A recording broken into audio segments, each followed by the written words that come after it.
97 వయసున్న వృద్ధురాలు మనకు స్వాతంత్రం వచ్చేసరికి 17 సంవత్సరాలు తల్లి. రా పట్టుకో అమ్మా. రేపు 23కి 98 నా దగ్గరికి తీసుకురా, ఇక్కడికి తీసుకొని రా. 23 అంటే ఆదివారం. అమ్మకేడు పుట్టినరోజు చేద్దాం, ఏమంటావు? కేక్ కట్ చేద్దాం. రేపు వచ్చే ఆదివారం కేక్ ఒకటి తెప్పించు, కట్ చేద్దాం. ఎందుకంటే ఇలాంటి వాళ్ళు అరుదు. 97 సంవత్సరాల వయసులో పెద్ద మ్యాటరేగా.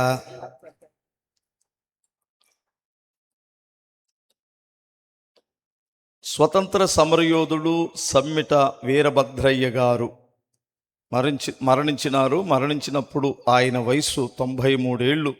ఏంటి కుటుంబం అంతా? యేసు రక్తమే జయం. 93 సంవత్సరాలు. 2002లో మరణించినారు. భార్య సమ్మిట ఆంజనేయమ్మ, వయసు 97 ఏళ్ల వయసు. రక్షణ పొందిన తరువాత పరిశుద్ధమ్మగా పేరు మార్చబడింది.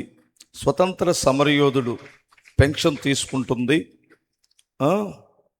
ఈమెను ప్రతి సంవత్సరం కలెక్టర్ గారు పిలిచి సన్మానించి ఎంతగానో గౌరవార్థంగా చూస్తారు. చూసారా? నాకు ఆశ్చర్యం ఏంటి చెప్పనా?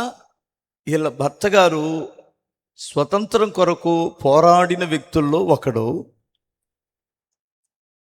అప్పటికి ఇప్పుడు 97 ఏళ్ళు, 3 సంవత్సరాలు ఉంటే 100 ఏళ్ళు నిండిపోతాయి. చర్చికి వస్తారా ఎవరైనా ఈ వయసులో?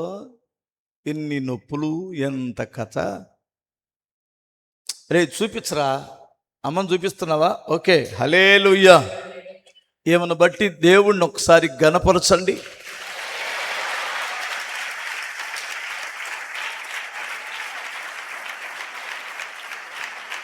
నాకు తెలిసి తల్లి ఎప్పుడూ ఆరాధనకు ఆగినట్లు కనపడదు.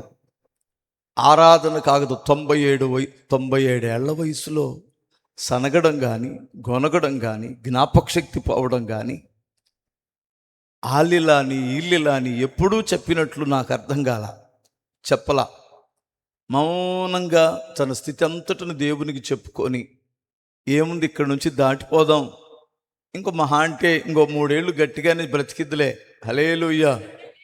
100 ఇంకా పెంచి బతుకుతావేమో నా డౌటు. స్తోత్రం చెప్పాలి. 100 ఏళ్ళు దాటిపోయిద్దేమో. శారమ్మ కంటే ఎక్కువ సంవత్సరాలు బ్రతికేటట్టుంది. ఎంత గొప్ప భాగ్యం. చిన్న ప్రార్థన చేద్దాం అమ్మ కొరకు.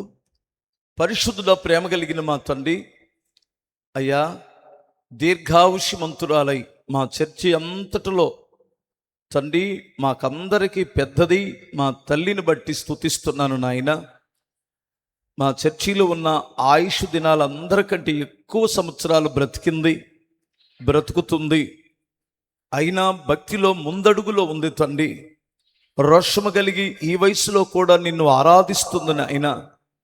శరీర సంబంధమైన బలహీనతలకు, మానసిక బలహీనతలకు లొంగిపోక అయ్యా, క్రీస్తు కొరకు బ్రతుకుతున్న నీ తల్లిని దీవించండి.